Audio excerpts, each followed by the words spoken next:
There's a difference between a show that contains wrestling and a wrestling show. That's it, that's the whole video. But let me actually explain what I mean by that. It's not just WWE is bad and AEW is good. Both companies have incredible wrestlers, both companies have great matches, both companies have moments that make you remember why you got into this in the first place. The difference is the philosophy underneath it all.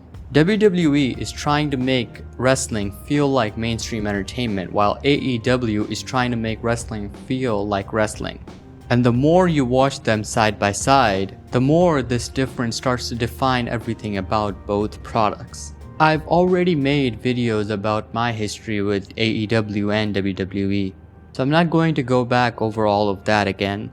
This isn't a personal journey video, this is about the products themselves. Turn on Raw or SmackDown. Within 30 seconds, you already know what kind of show you're about to watch. Drone shot over the city, superstar entrances, pyro, commentary hypes the card, opening promo, recap of last week, ad break, sponsored segment, backstage interview, another recap, PLE promotion through everything, and rinse and repeat. And look, that structure is polished, it's professional, it's immediately legible to anyone who has ever watched television before. You can hand the remote to someone who hasn't watched wrestling in 10 years and they'll know exactly what's going on within 30 minutes. That's genuinely impressive. But after a while, it can start to feel like the show has to go through a corporate wrapper before it's allowed to be wrestling. And that sounds like a small thing, but it changes everything when you watch it week to week. AEW starts differently. The pacing is immediate. You either get a match, a brawl, or a promo that sets something up later that night. The show feels like it's built around keeping wrestling in motion rather than managing a content schedule. The production is rougher, I'm not gonna pretend otherwise, but the wrestling feels less swallowed by the machinery around it. In WWE, the wrestling happens inside the show. In AEW, the wrestling is the show.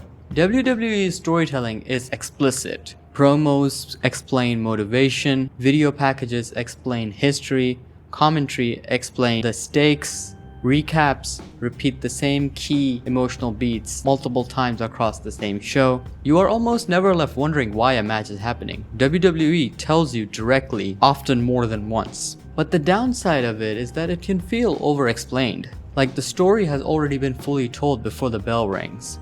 Which means the match becomes the execution of a conclusion you already know is coming rather than the thing that actually tells you something new. AEW is much more implicit. The storytelling happens in the matches themselves, in who saves who targets which body part and why, in how someone sells an injury 3 weeks after it happened, which faction pulls someone towards which direction in the callbacks, the match history, the relationships between the people who have been wrestling each other for years across multiple promotions. Here's a clean example of what I mean. Think about how AEW has positioned Will Ospreay.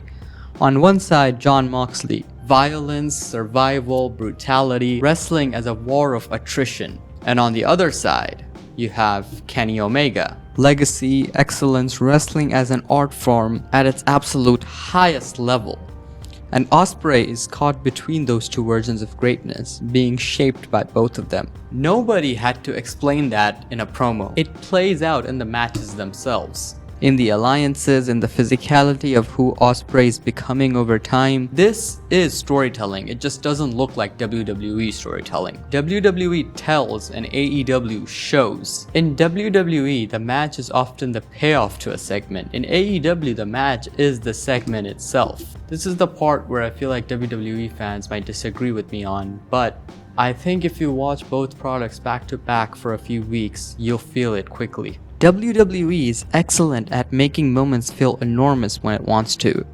Cody Rhodes finishing the story at WrestleMania 40 worked because WWE waited. It built it across 2 years, then delivered it at the biggest stage with the full machine behind it. That's WWE at its best, patient, strategic, and genuinely devastating when it fully commits. These are things that WWE does on a scale that AEW simply cannot replicate. But But the cost of that model is what it does to the weekly product. Fans are trained almost unconsciously to look past Raw and SmackDown toward the next major PLE. Weekly TV becomes the connective tissue, the necessary infrastructure to get from one PLE to another, but rarely essential viewing in itself. After WrestleMania, people are already fantasy booking SummerSlam. After SummerSlam, they're thinking about the Rumble. The real story feels like it only happens at the big shows. Everything else feels like the loading screen. AEW is much more willing to spend major matches on Dynamite, pay-per-view level performances on Collision, dream matchups on free TV with no apology.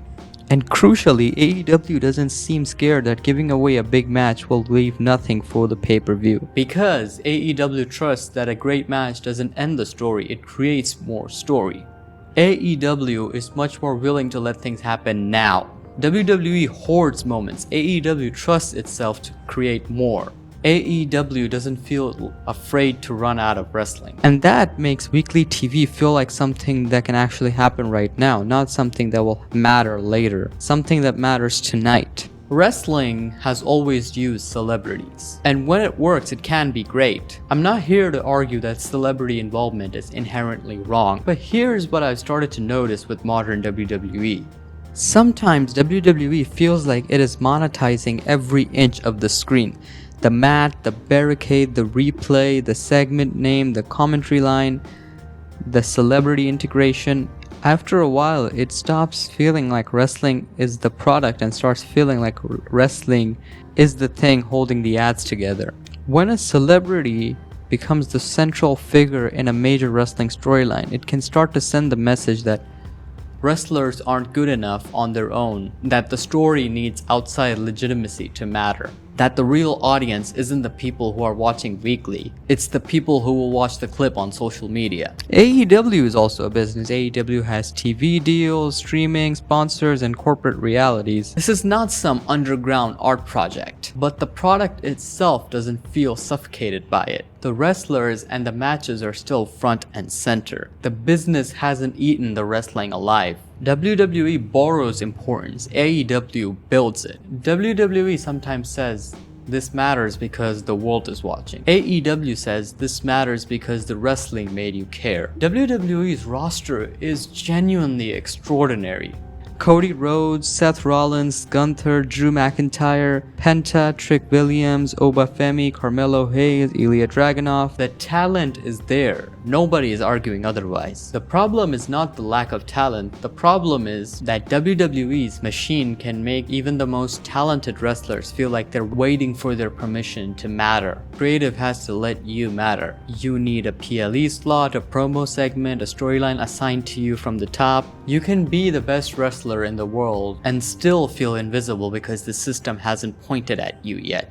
And I'm not saying that AEW never fumbles, it absolutely does, but the baseline feeling is different. In AEW, a wrestler can feel important through the wrestling itself. A strong match can change how a crowd feels towards someone even in defeat. Wrestlers like Brody King, Swerve Strickland, Takeshita, Kyle Fletcher, Kevin Knight, Okada, they can feel significant through how they present themselves, how they perform, how the crowd reacts. The match can do the work. AEW lets people feel important before they are officially crowned as important. AEW doesn't use everybody perfectly. No promotion does. But it often feels more willing to let the wrestling itself decide who connects rather than waiting for a top-down decision. One structural difference that's worth talking about, AEW's world feels interconnected in a way that lets individual stories feel bigger than they would on their own. Stories move through factions, through tag teams, through tournaments, through long-term stories that predate AEW by years, relationships from Ring of Honor, from New Japan, from the indie circuit, the Death Riders, the Don Callis family, the Elite. These aren't just stable names, they're delivery systems. A faction alignment tells you about where a wrestler is in their story. A faction change is character development. Structural things like the Continental Classic and the Owen Hart Tournament give wrestlers organic reasons to cross paths. Even a random tag team match on Collision can carry championship relationship implications and faction consequences. The world feels like it's always in motion. WWE has factions too, but AEW's world feels much more fluid, more willing to let match results and faction dynamics generate the next story rather than waiting for a segment to announce it. That's why weekly AEW can feel alive even when nothing seismic is happening. The ecosystem is always moving. One thing I've noticed from making AEW content that's worth mentioning here is when I started covering AEW, the response wasn't just people agreeing or disagreeing with me. AEW fans gave me match recommendations, corrected things I got wrong, explained the lore and context, and genuinely welcomed someone who was trying to understand the product instead of just reacting to it. AEW fans don't want you to just watch AEW, they want you to understand why this matters. And that tells you something about the product.